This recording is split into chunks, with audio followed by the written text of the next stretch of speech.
Ketika ibu bilang maju, berarti anak ibu mundur. Kita main berlawanan kata ya, oke? Nah, kalau istilah dalam bahasa Indonesia kelas 4 yang sudah belajar kurikulum merdeka, lawan kata apa istilahnya? Antonim, bagus, oke. Oke. Maju. Awas, roboh nanti barisannya.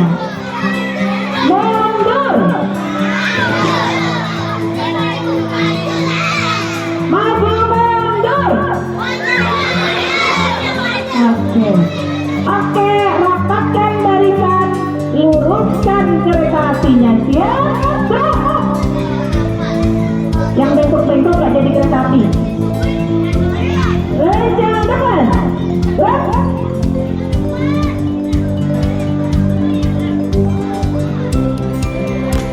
Bagus, yang gerbong belakang masih tertawa-tertawa, pasti nanti keluar asapnya. Tapi kereta apinya yang manual, otomatis. Tegak. Oke, terima kasih ya Pak Ibu, hari ini sudah tertib. Tepuk tangan berarti yuk. Oke, nah kali ini kita tidak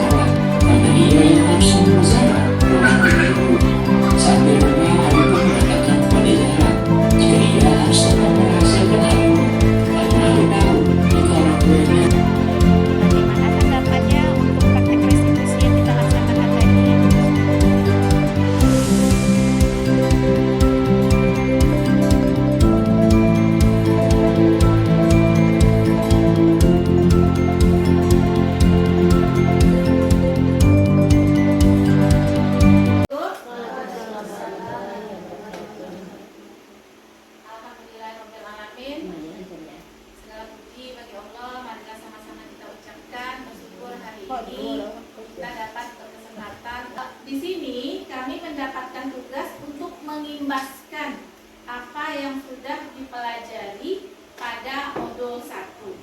Jadi kalau guru penggerak biasanya stigmanya itu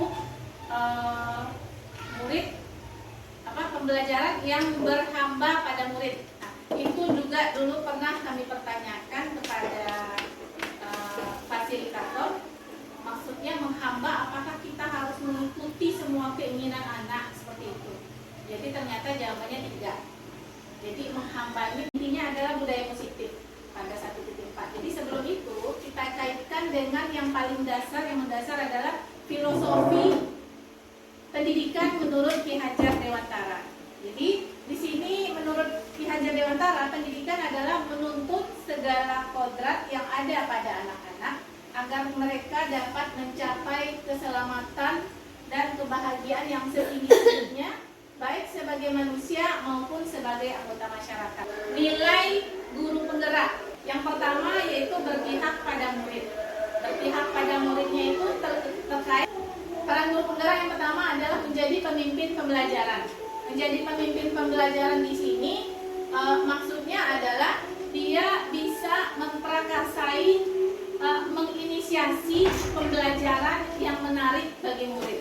Jadi SDIUT ini budaya positifnya yang paling terkenal itu dari dulu dia disiplin. Nah seperti itu. Jadi budaya positif. Karakter yang diharapkan dapat terbentuk jika ditunjang dengan lingkungan sekolah yang positif. Salah satunya tadi adalah disiplin positif. Nah konsentrasi kami di sini untuk program budaya positif ini sesuai dengan ciri-ciri sekolah kita. Disiplin, itu di sini adalah disiplin positif. Nah, yang perlu dipahami dalam disiplin positif ini adalah yang pertama, kita perlu, ini biasanya nih Ibu ketika ada anak bermasalah, mungkin ini yang kami coba, saya manusia biasa, mungkin guru-guru juga seperti itu, beberapa kasus kita kadang ada kehilangan kesabaran, ada yang sampai menangis guru, ada sampai awak sampai melupik meja. Pembelajaran bagi guru penggerak yang diharapkan motivasi disiplin positif adalah motivasi yang ketiga. Kenapa? Karena untuk yang 1 dan 2 itu biasanya bertahan sebentar. Makanya ketika anak-anak udah bergerak, baru di sini Ibu tidak mau diajak bicaranya, ada anak awak tanya dia diajaknya berkomunikasi. Jadi itu. Lanjut. Itu posisi kontrol. Nah, ini berkaitan lagi sebelum kita mendisiplinkan anak, kita perlu menanamkan kesepakatan kelas, keyakinan kelas. Awak yakin bagi yang udah ibu-ibu yang kurikulum merdeka, Bu Depi mungkin ala, Bu Liza mungkin mungkin ada membuat kesepakatan kelas di kelas 1 mungkin ada. Nah, coba kita pahami dulu mungkin di sini. Kesepakatan kelas itu berbeda dengan keyakinan kelas. Nah, kalau kesepakatan kelas adalah peraturan yang kita sepakati bersama. Itu kesepakatan kelas. Biasanya kalau kesepakatan kelas itu ada yang bernada negatif. Contoh, dilarang membuang sampah. Tapi kalau disepakati sama siswa berarti itu kesepakatan kelas. Nah, keyakinan kelas, apa bedanya? Kalau keyakinan kelas itu dia bernada positif. Kita rubah. Jadi kalau bisa yang peraturan tadi kita rubah jadi keyakinan. Misalnya keyakinan itu dari yang dilarang membuang sampah, misalnya siswa mencintai untuk membuang sampah ke tempat sampah. Jadi bahasanya jangan ada mindset di anak itu yang negatif. Posisi manajer kita bisa memakai untuk restitusi. Apa itu restitusi? Yaitu salah satu cara mendisiplinkan anak dengan orang pernah melakukan kesalahan. Bisa awak ngecek begitu kadang. Tak bagai do, ibu pernah lo bawa salah, awak pernah lo, ibu pernah lo. Jadi kita tenangkan si anak dulu dengan bahasa-bahasa yang menenangkan. Masukkan dulu.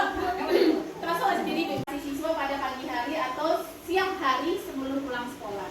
Kalau kami rasa ini mungkin beberapa guru kita ada yang melakukan itu. Contoh dulu, kayaknya Bu Hel pernah ya. Ketika jam makan anak diputar, dikelipin misalnya. Tapi mungkin perlu kita tambahkan, misalnya ibu apa, kita kaji ke anak kembali. Kaitkan dengan disiplin. Yang ini manfaatnya. Kaitkan lagi dengan apa yang perlu didisiplinkan dari anak. Mungkin itu. Pagi hari bisa jadi misalnya video-video yang mengunggah perasaan anak untuk dia disiplin, tak aturan, cari banyak itu di YouTube. Itu sebagai ide-ide. Kemudian sudah ada yang perlu ditanyakan? Nanti setelah zuhur kita sambung dengan PN.